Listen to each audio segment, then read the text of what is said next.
you west. Looking on the city lights. Welcome to the Welcome to the Ken McElroy Show. I'm your host, Danille, here with Ken. Hey, everybody. How are you? Oh my God, I have this cough. I cannot get rid of it. I know. Weeks. I know. It's so much so they had to get me a cough button that I just didn't use because it was opening. I don't know what to say. We got an interesting topic today. Well, we do, but first, let's talk about what you did this weekend. Well, I went to Dallas. I spoke at a couple events. I spoke at the Real Estate Guys event, which was great. And boy, that's a fun one because it's called Secrets of Successful Syndication. And then I went over to Brad Sumrock's event and ended up speaking over there too. Well, he was in town doing some stuff for his company, so it was fun. And I brought Kyle, my son. I know. He's been doing a lot of those with you. Yeah, so it's fun. It's fun to be around a bunch of real estate investors and talk about what they're seeing, what's happening. You know? So it's really, it's really interesting. Like even us, we have a property around here, a big property that our friends had bought a home in, and it was like a community that they were starting, like a hotel community, and they just let them know that they won't be doing any more construction for at least 4 months because they need to get more financing. And they're already 2 years behind. Yeah, and 3 years. 3 years behind. Yeah. So anyways, things like this are happening behind the scenes, and it's just not coming to the front yet. Yeah, there's a whole bunch going on as a result of inflation and interest rates.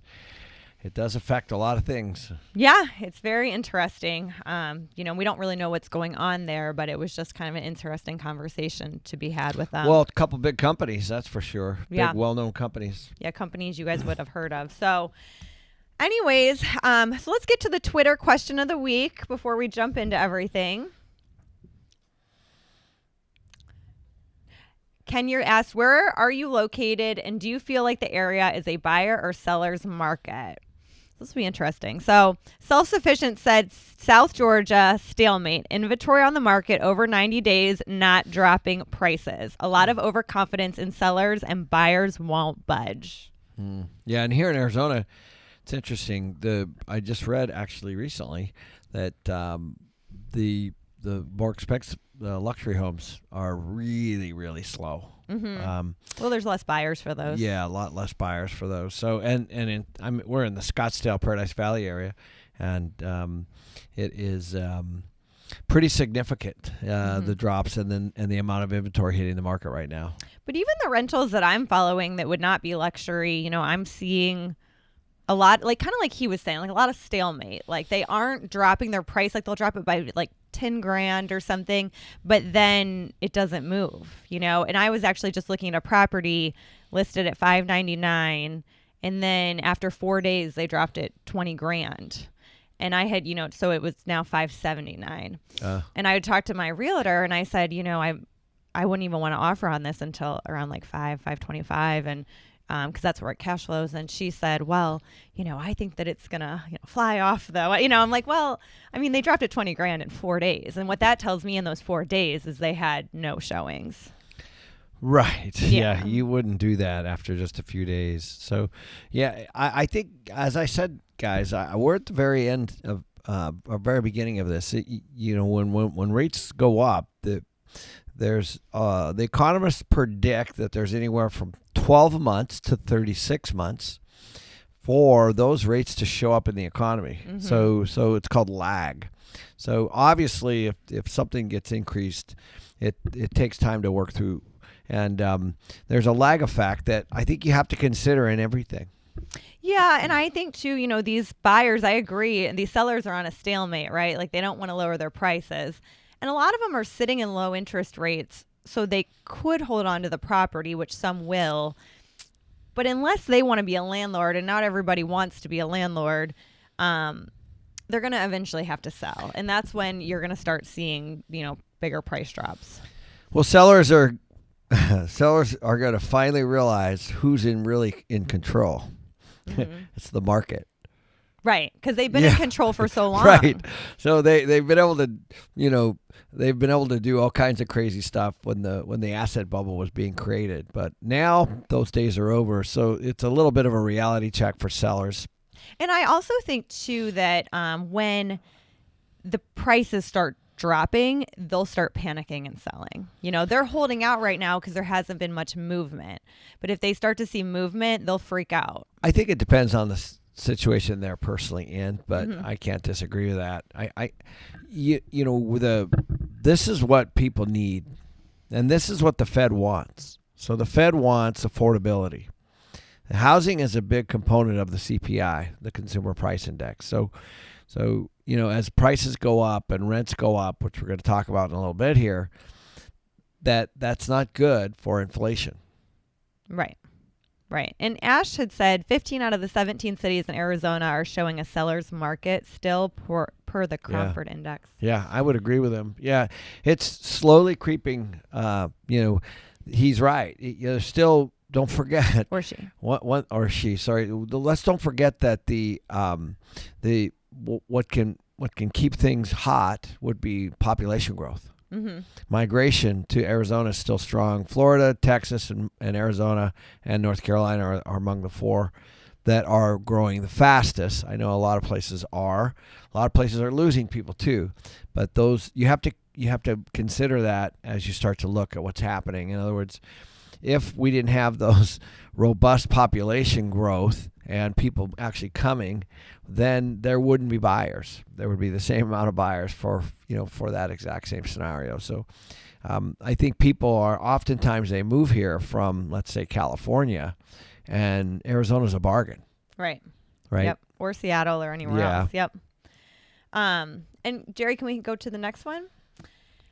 One at a time said Eastern North Carolina Raleigh is still relatively hot, kind of like what you were saying, a seller's market. The rest is just slow.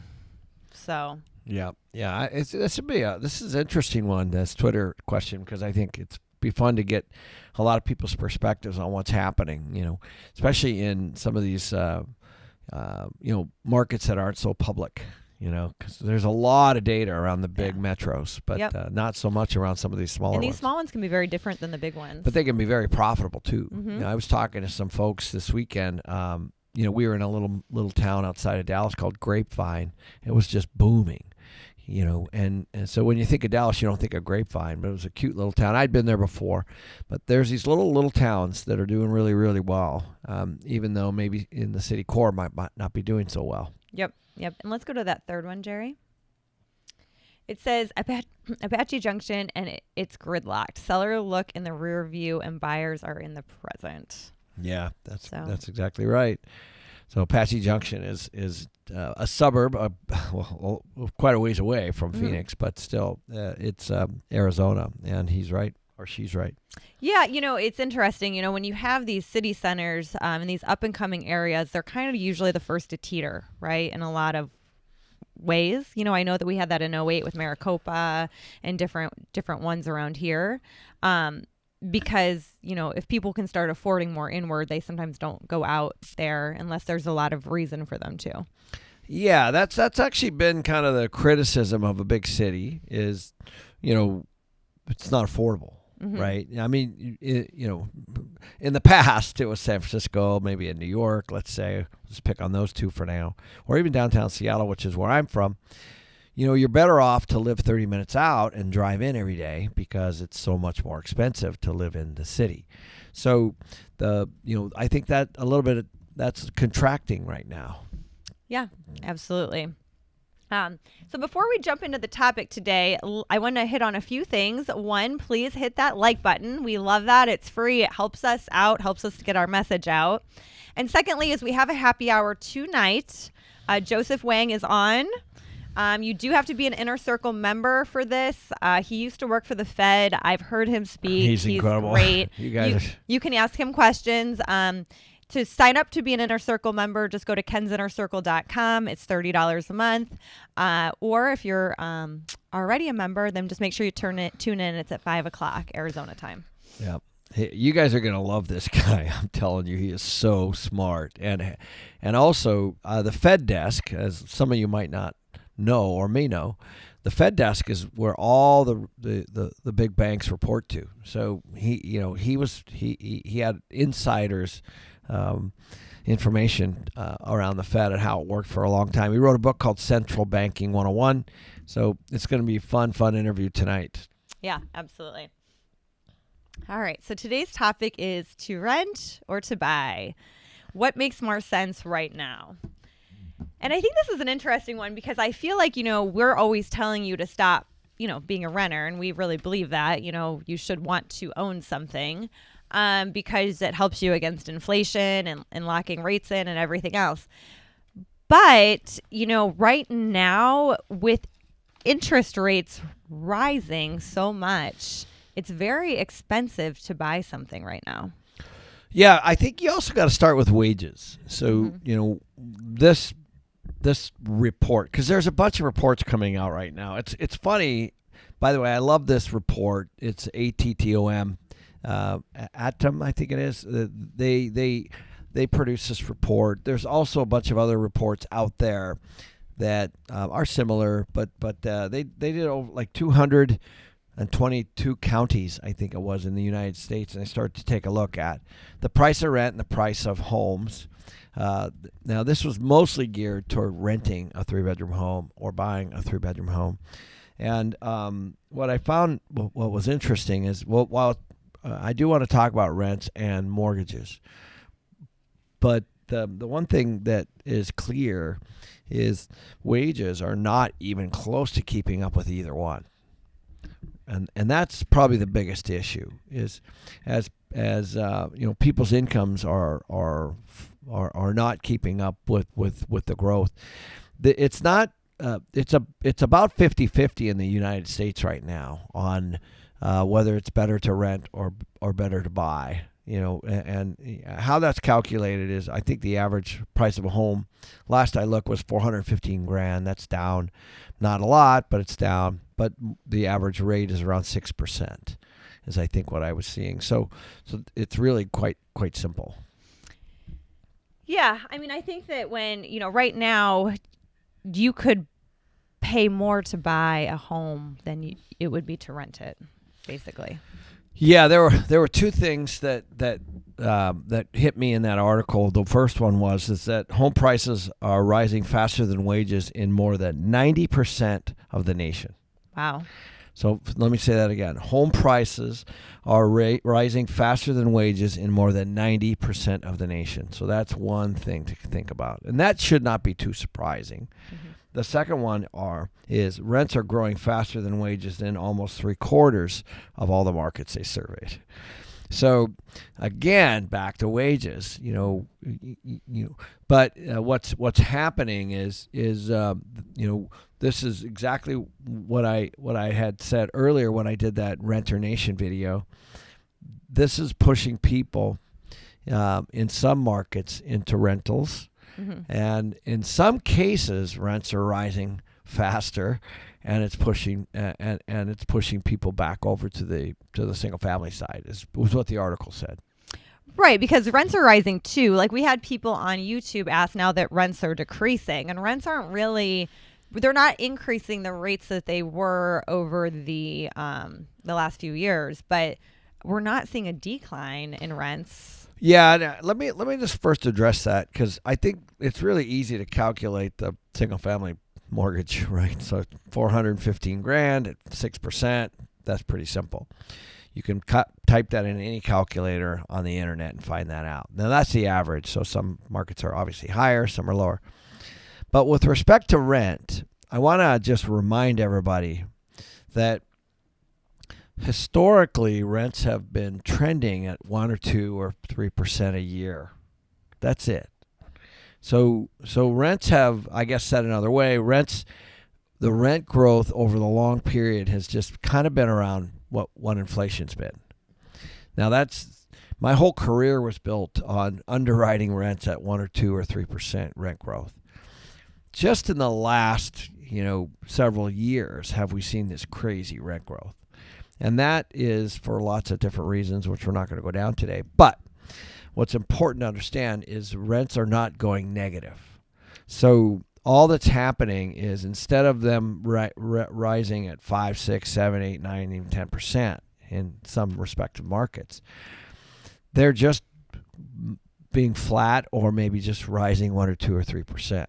So and this is based on a number of different data that we have through Yardi and through CoStar and Axiom and a bunch of we get all of that information, and all the reports are a little bit different. But I think it's important to know what happens with rent is this. If, let's say, you have a rent that's $1,500 and it stays vacant for a month, then probably the landlord is probably going to do like $100 off or $200 off on a move-in. They're not necessarily going to lower that thing to $1,400 or $1,350. They're usually doing some kind of a move-in concession. That's the first sign of rent reduction. Because technically it is rent reduction if you're lowering the move-in cost, but you're just spreading or amortizing that over the cost of the lease. So we're not seeing a lot of that right now. We're not seeing a lot of concessions in the market. Now, some of the I guess, more sensitive landlords, they might just cut their rent. Right. Or your smaller landlords. Yeah, or your smaller landlords just might cut the rent to get somebody in there. But, my entire career has been, it's not unusual to see stuff vacant, 2, 3, 4 weeks. Right. And everybody's just been so spoiled. That's been the thing. They've been spoiled and they've gotten used to everything flying off the shelves, houses flying off the shelves, Yes. rentals flying off the Correct. shelves. But also part of the problem is that when people bought at these higher rates, they might not have accounted for 4 or 6 weeks of vacancy. So now they're kind of that $200 cash flow that they had calculated is no longer a cash flow. Right. Well, especially, this is going back to reserves and proper underwriting. So, when you're underwriting something, you have to underwrite vacancy. The problem with that is over the last few years, we haven't seen a lot of it. And we haven't, seen a lot of issues around vacancy. Basically, vacancy is no income. So, so if you have 2 units and one's vacant, you're 50% vacant. If you have 10 units and one's vacant, you're 10% vacant for the month.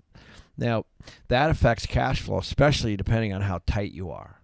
So, if you're barely making cash flow and you have a vacancy, and you could be sitting in a situation where you're actually feeding the property, or it's going the other way. In other words, when you buy properties, what you really want is cash flow, and so that might be flat or dry, right? Yeah, depending. So if somebody is looking to buy right now or to keep renting, I think there are people watching that probably don't own, there's a lot of landlords watching, right? But there's a lot of people watching that don't own anything yet. And maybe they have some money saved for a down payment. Like, what do you think that they should do? Well, I'm a landlord, but I always believe you should own something, period. So if you can afford it, if it's not really stretching you, I really believe that. I still think the American dream is to own your home. I still think you get a lot of tax benefits and things like that, especially if you're working from home.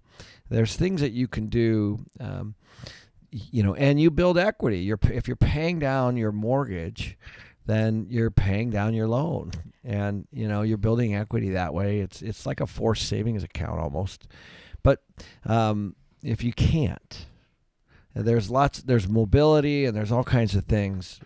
Home ownership is expensive. It can be, depending on, how it's maintained or where it is. And, you have property tax issues and insurance issues and all that stuff. So it really is a personalized decision. But if you have the ability to, I still believe you should buy. But do you think they should buy right now, or do you think they should just wait a little bit? Depends on the market. It really depends on the market. If I'm in a market where the rents are trending like up in over three grand a month, I do think so. You know, especially if you can buy something where your mortgage and your tax, insurance, and everything is around that same amount. I do. Okay. So it just depends. You know. So you're basically telling somebody to look at what you're paying in rent right now. Yes. And then look at what you would be paying on a mortgage plus like insurance and some money for repairs and taxes and things like that. And if they're about the same, you think that they should buy. But if they're renting is a decent amount cheaper, maybe they should just wait. Yeah. And you might not even be comparing apples to apples. Let me give you an example. Let's go to that one of those first condo project, the condo unit that you owned. What does that sell for today? Like $375. Okay, so $375, and you know it's a nice 2-bedroom, 2-bath, and a nice place with pools and gyms and tennis courts. It's really, really nice, and that's in the middle of Scottsdale. Okay, now it is a 2-bedroom. It is a kind of apartment style living or condo style living, so it's not a house. It doesn't have a yard, doesn't have a garage or anything like that. But you know, if you were to buy that today, your mortgage payment would be somewhere in the mid-2s, probably, right? You know, maybe 3 all in. Okay. Let's say, you know, and I'm just going off the top of my head, so some of you might fact check me by actually putting that in there. But you know, but the point is, you know, in that same market, rents are, remember, over near where Kyle lives, around $2,500, $3,000 a month, right? For a 2-bedroom. Yeah, I charge my tenant like $2,000. Okay, so that's what I'm saying. So if you have the ability to, I'm talking about, you might have to. What I'm saying is, you might pay $3,000 in that market, maybe not for that particular unit, but if you can, why wouldn't you pay down your mortgage? And you're creating your own equity. So, and you know that's me, you know, from a landlord standpoint.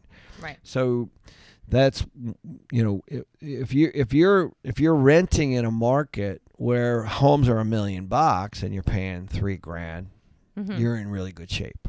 Right. But if you're renting in a market where you're $3,000 and your homes are $400 or $500, then you probably should consider buying. So you got to take a look at all the factors. Okay. And interest rates, I think, they're going to be a problem moving forward. So, you know, definitely want to get a fixed rate loan so that you know you can fix your mortgage. But I'm a big proponent of owning real estate. That's the whole point of this channel. It's not to rent. You know, it's just not. But there are situations where you might have to. So, and typically you have to make some kind of concession. So what I mean by that, you might have to move farther away. Yeah. You might have to live in something smaller. You might not be able to have a garage. There are things that you have to consider, you know, but if your kids are in a school district and you have pets and all that kind of stuff, that might not work for you. But you get the point.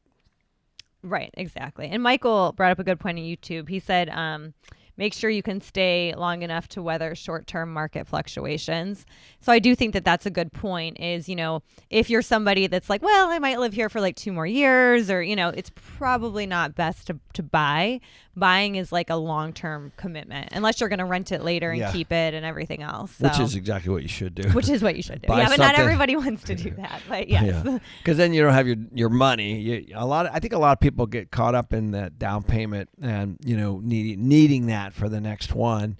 You know, in the perfect world, you'd be better off to buy something like what you bought, that 2-bedroom condo, and then rent it and buy the next house, and now you've got passive income. Yeah, and Ash asked, you know, what my rate was on the condo because it seems like at $2,000 it wouldn't cut it.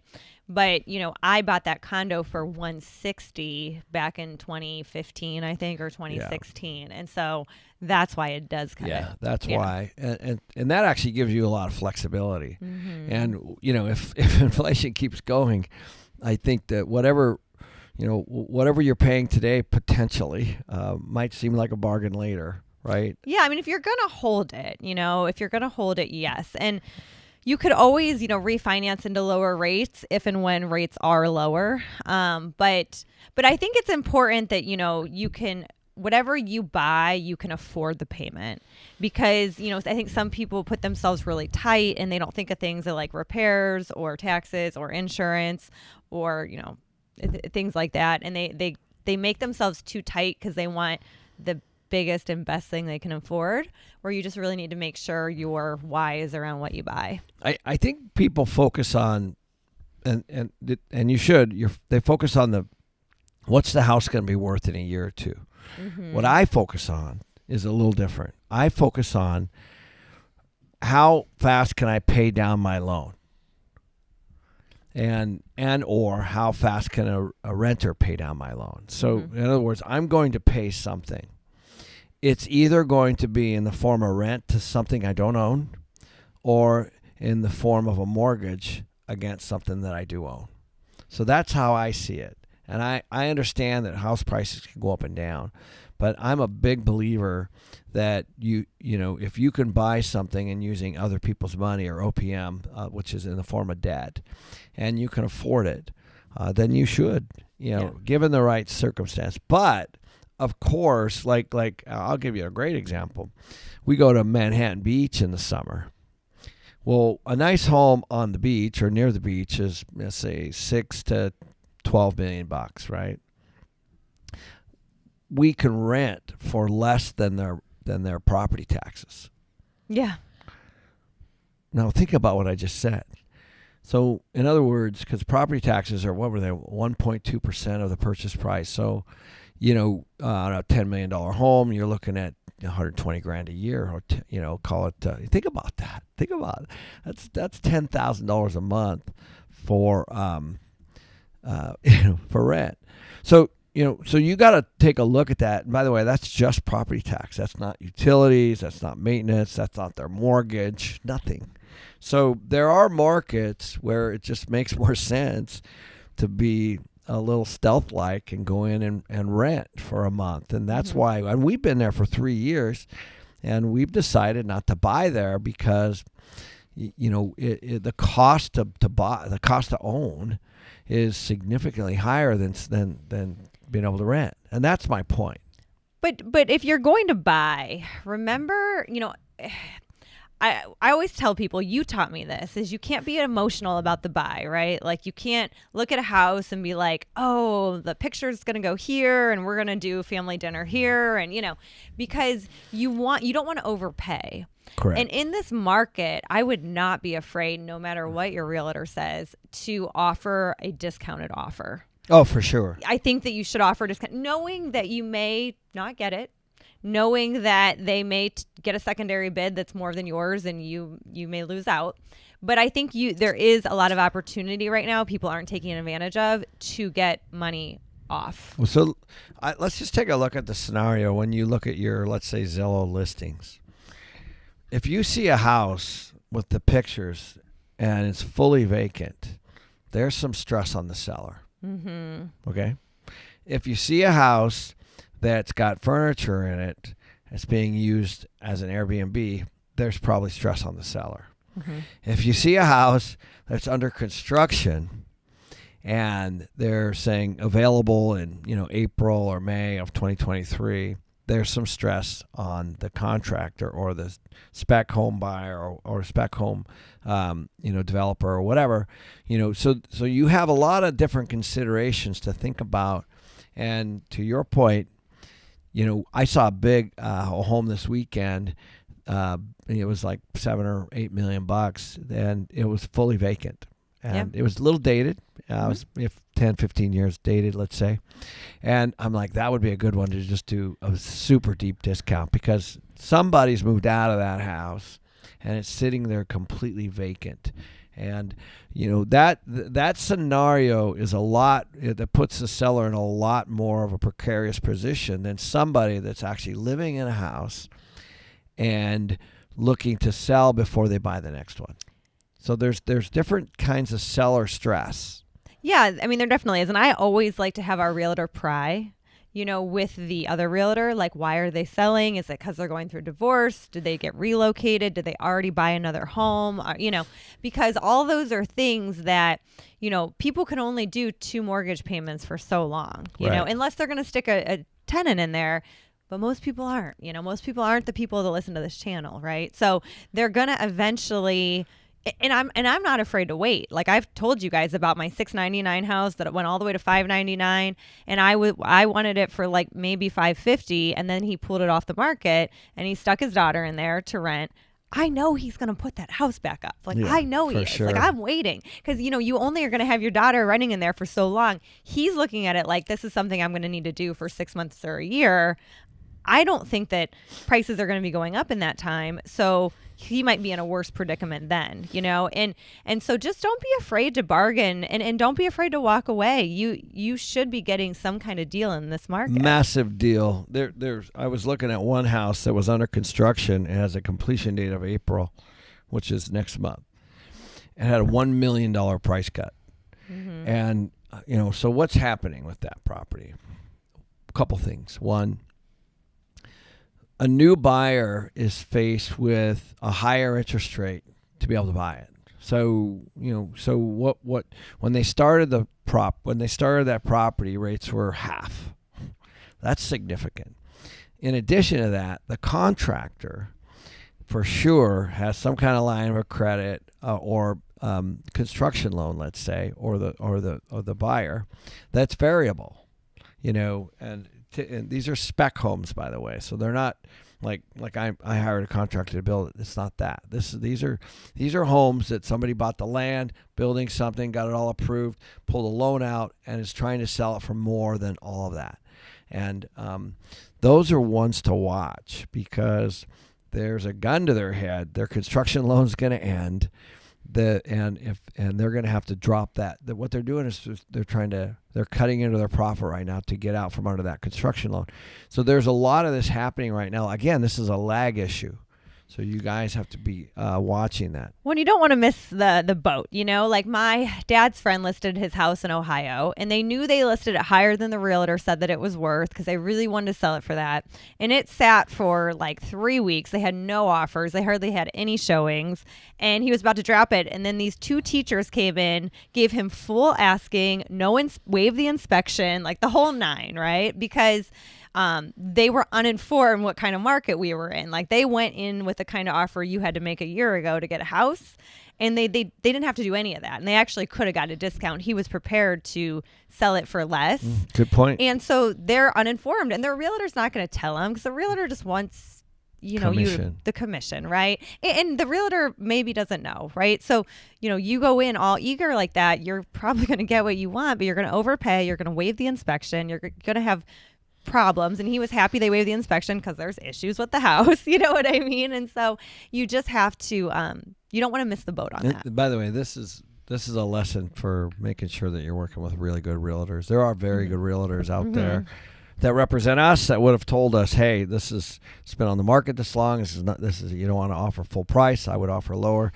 That is how those good realtors can save or make you lots of money. And this obviously was a situation where they did not have one. And they are out there. Yep. And I was talking to our realtor, that we like to use.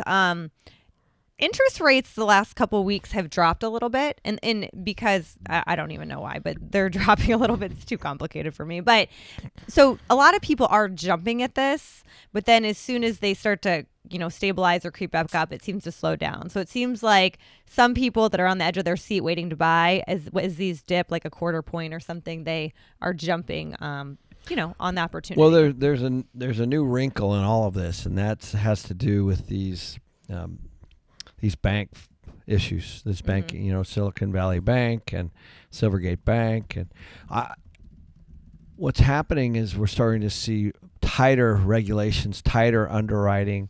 So people are concerned that the banks have additional risk. So there's all kinds of stuff. If you just Google this, you'll see. Just type in banking regulations, bank failures, all that kind of stuff. You'll start to see that there's. I think Elizabeth Warren wrote a letter.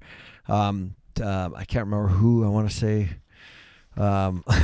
somebody at the Fed about this exact issue, that they need to have more banking regulations. The point is not whether or not she wrote a letter or what it even said. The point is there are people that are concerned about the stability of banks, and so what all that does is it trickles down to tighter regulations for potential borrowers. That's also not good if you're trying to sell.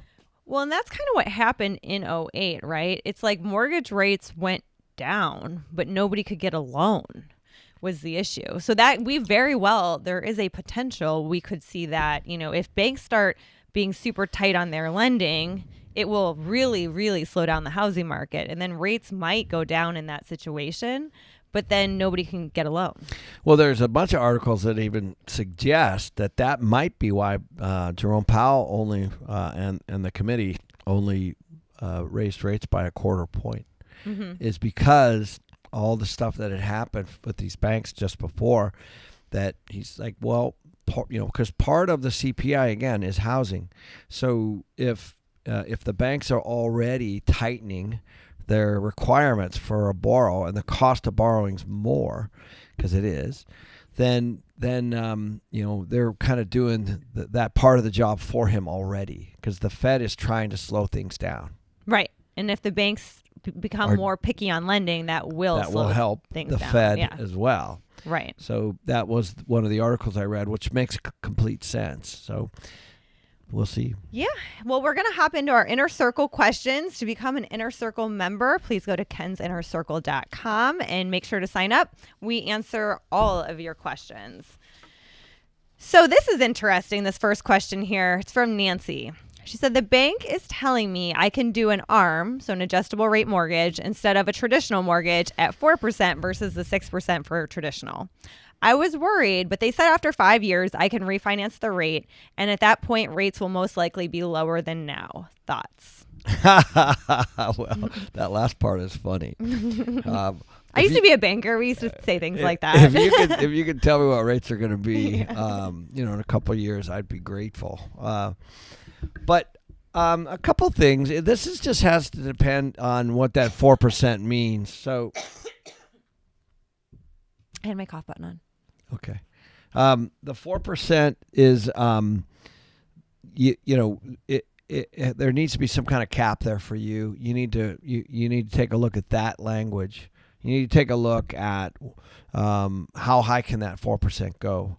We don't know where rates are going to go. I don't see anything that suggests. I see a lot of people attacking the Fed right now because they're going to push us into a recession and all the other stuff. But I don't see anything that suggests that they're not going to try to lower that inflation down to the 2% rate. Okay, so that means that we're at least 4% there just on the inflation. So I still think rates are going to be pushed up. By the way, 6% is still a pretty good rate. It just depends on how long you're going to hold this. I understand your payment is a lot less at 4. I get that. But you have to look at the index and all that stuff that it's tied to. If it's a very short-term situation, it's probably not a bad idea to do the 4. But if it's something longer term, why not hedge the 6th and then just look for a refi opportunity later so that you always know what to solve to? Well, because if rates really do go down like your banker says they're going to, you could always refi out of it and get a better rate. Yeah, you get a cash out refi and put the lower rate on there. And I heard the ARMs are starting to come back a lot now with rates being so high. I've been hearing this. You just have to remember with an ARM, with an adjustable mortgage, that's what happened in '08, and you just really have to be careful, because if the value of your property is less than what you bought it for and your mortgage adjusts so that you can no longer afford it, that is what happens when you have to foreclose on a property. Yeah. It just has to do with certainty. Mm-hmm. I'm just in the camp where we want fixed rate debt. We've been talking about that the whole time. Mm-hmm. So if it makes sense with 6, do it. If it's a short-term scenario, like you're in and out of this property, then do 4. Then it makes sense not to pay that much. But over the long haul, if rates do go down, as was suggested to you, or at least suggested to us, then you're going to be fine either way. But if it is a quick exit, just know you might not be able to exit what you bought it for. Yeah. All right. So our next question comes from Michael. He said, what's the risk to commercial loans held with community banks or credit unions? Their loan to values are only 40%. Well, if their loan to values are 40%, then that means they're 60% equity. So I think they're in pretty good shape, you know? Uh-huh. So if those numbers are accurate, so said another way, the bank is only exposed to 40% of the value of the property. I think that's pretty good. You know, if I'm the bank, right? If I'm lending and I have only 40% exposure, so what that would mean is if I lent on a home, let's say a $300,000 home, 40% would be $120,000. Absolutely. And that means the balance of that home, the 160 would be equity. So that means that the home would have to fall in value from 300 down to 120. Even then, you'd still be fine because the collateral is the house. So I think that's pretty good from a bank standpoint. And I think maybe, he might have been talking too, because he's saying community banks are credit unions. So maybe he's worried if some of these go under because they're smaller, perhaps. But I don't think it would matter on your debt. Well, the don't forget the bank. These institutions make money by making loans, so that's how they make money. I just think that if they're making 40% loans against something, they're probably in pretty good shape. The collateral again is the asset that they loan against. It's not necessarily the person. So that will just, I don't know how that bank is run, but in that scenario, then you have a good situation where that would be part of the assets of the bank. If the bank went down, that loan would be probably one of the better assets. Yeah, way better than cash or than something else. Angelina has an interesting question. So she said, my boyfriend wants to put me on the mortgage application to refinance because my credit is better and he'll get a better rate. He isn't making me pay it. He's going to pay it. However, I'm not on the deed of the house, and I'm worried if we break up, I may still own on the loan, but not own any of the property. He told me not to worry about it, and I am not that worried about it, but I'm a little concerned. Am I overthinking this? I think that's a better question for you. For me. Don't even get me started here. I already know what you're going to say. Yeah, absolutely not. Like, no way, no how. No, just no. And the fact that he's telling you to not worry about it means you need to be really worried about it and worried about him. But, wow. Yeah, no, you never want to be on a loan with anybody, especially if you don't even own the property. I mean, it's even dicey to even be in a relationship and not married and buy a property together because there's just a lot of, both people have to sign off on it to sell. And there's just all these things, right? Because you're really combining your financial responsibilities. But certainly if you're not even on the deed, and you should be worried about it, because if you do break up, then you will still owe on the payment because you're liable. Or if he just decides, you know what, screw it, I'm not going to pay, I don't care about my credit, you will have to pay the whole balance every month, and he owns the house. So, and there's nothing you're going to be able to do about it. Yeah. So it's hard now. The one thing that you have, it sounds like, is incredible credit. And you just don't want to compromise or jeopardize that. You would if you were married, as community property and all that, and you're on the title. That's a different issue. But there are lots of big deals that are done all the time with what we call a balance sheet. So let's say I don't have a nickel. I might have to go find somebody with a big balance sheet, and I actually make them a partner in the deal. So there's a lot of stuff that happens like that. So using people's credit, using their balance sheets, those kinds of things are used all the time to obtain loans. But you need to get something for that. So I've never heard a situation where somebody's put up their financials or their credit or their balance sheet and never got anything. I haven't heard of it once, but I have heard this kind of scenario before. It can happen with car loans. It can happen with all kinds of things. So just be careful. Absolutely. And Sarah said this lady needs to ditch this dude. And I don't necessarily, I mean, to each their own, but go buy your own place. You know what I mean? Like just go buy your own place. Or just put yourself on title. Why? Yeah. Or put yourself on the title. That it's actually quite simple. Yeah. Jay said that basically is a sub 2 if she puts something in the title contract to say if he doesn't pay, then the house goes to her. Yeah, but it can affect her later because now she's on this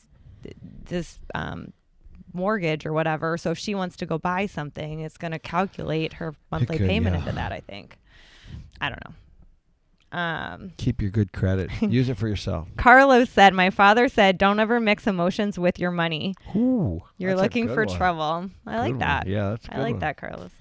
All right. So the next question is from Hector. He said, how important is it to have an employed bookkeeper to handle our books on a monthly basis? We have a total of 4 properties and 70 units. Yeah, you don't need somebody full time for that. That's it's pretty basic accounting on 70 units. I don't think you can outsource bookkeepers pretty easily. By the way, there's a tremendous amount of them on virtual assistants. There's accounting services overseas, so there's all kinds of ways to handle this. It's not very difficult. So I don't think you need to employ somebody full time. No, you could easily have somebody overseas or just somebody lower pay just do that for Not you. for 4 properties. Once a month or something, just put it all together. Or you could even do it yourself if you want to, but you sound like you're probably pretty busy. Yeah. So before we get to the next questions, we're going to answer one on YouTube here. I want to just mention Limitless. Tickets are on sale for Limitless. So get them now. The prices are going up on the 31st. Yeah. Which is in a few days. I just talked to Tarl today. We have some pretty good ticket sales. I'm not going to say who we have, but we're in the final stages of a pretty big name. And, obviously Kiyosaki's going to be there. He's a big name. We have a few others that look, well, let's put it this way. We're in the contract stages. I think you guys are going to be very happy with that. So if you are coming, can't wait to see you. It's going to be fun. Last year we sold out. So, and prices are going to continue to go up, by the way. Yeah, and Jerry, if you could put the link in the show notes here. Okay. And then, or in the conversation. So our next question comes from Ash on YouTube. So they are asking if, since mortgages are kind of starting to flatten or just rise a little bit, is this the time to try to lock your tenant into more than a 12-month lease? Good question. So it depends on the market. So I know I hate when my CPA says it depends, but here's what I mean by that. If you're in a market where rents are trending up, and by the way, there's a lot of those markets out there, then you're probably better off not doing a long-term lease. But if you're in a market where rents are trending down and or there's employers moving out or people are moving. So like if I was in Seattle, Portland, San Francisco, or LA, or even New York, I would do long-term leases because I would want to keep people there longer. And those markets are a little more uncertain.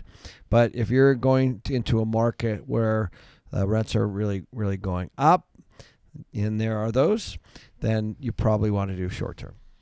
And I think too, like just on my own personal experience, is like I don't really want to offer a tenant more than a 12-month lease unless they've already rented from me, because I might not want to renew their lease depending on Danielle's had some issues. Danielle's had some tenant issues.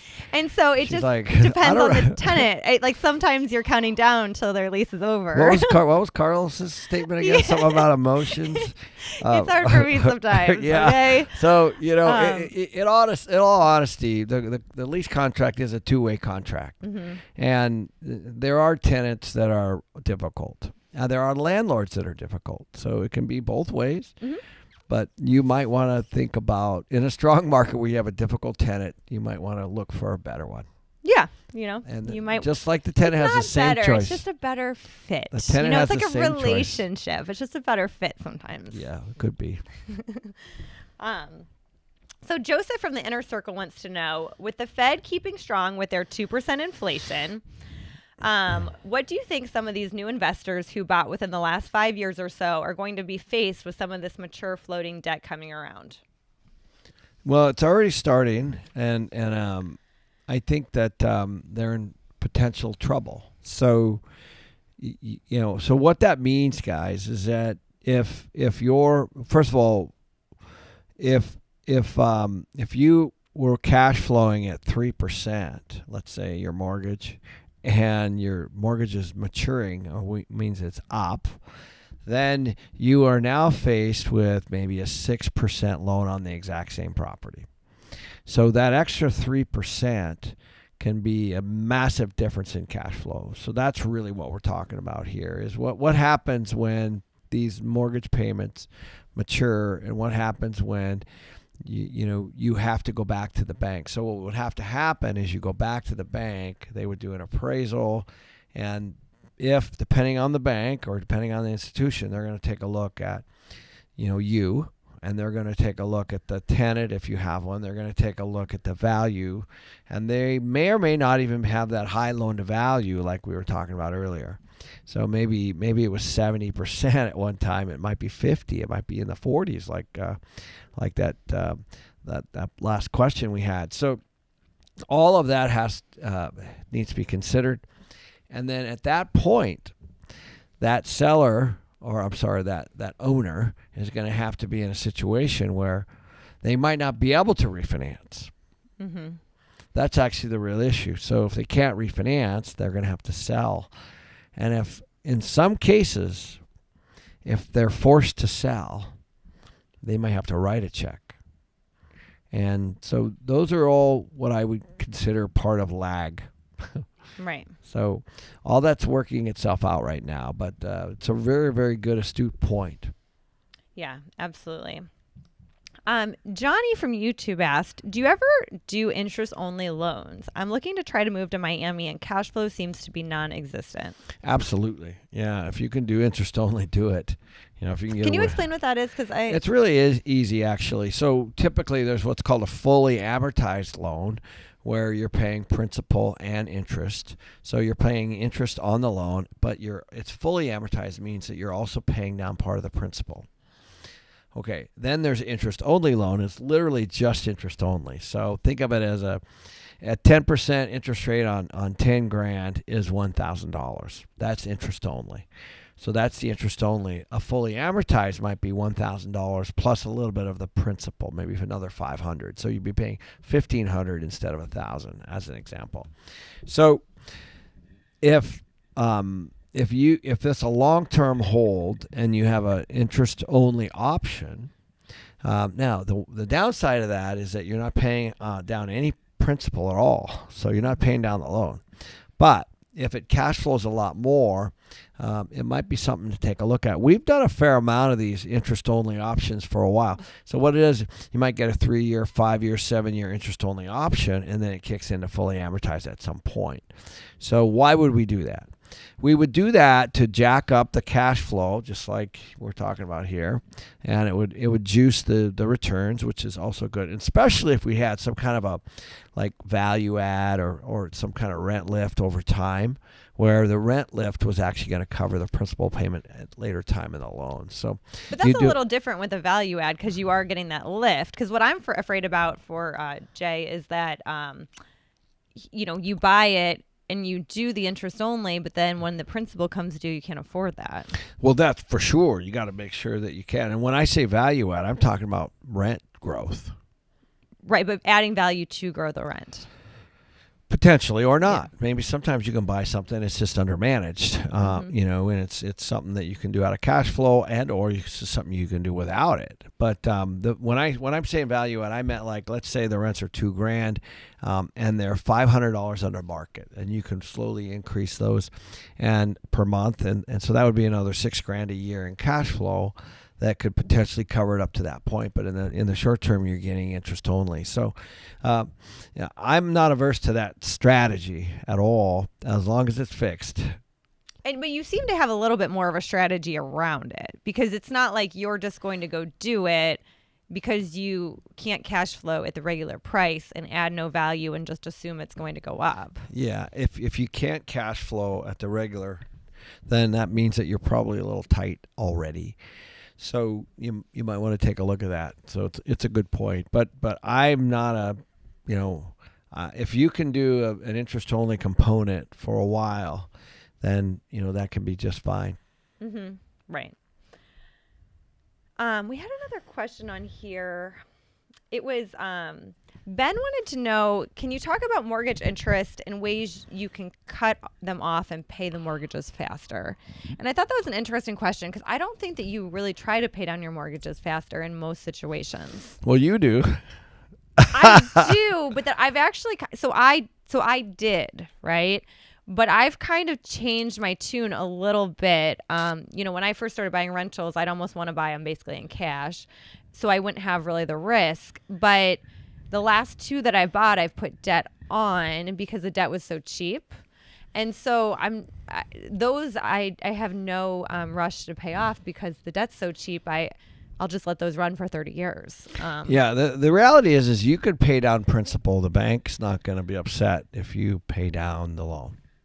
It's no different than you paying down a credit card loan. So, in this particular case, it's a little different, of course, because the collateral's the property and it's against the property and it's a longer term loan and all that. But that just lowers your payment if you're paying down principal. So there are lots of ways to do that.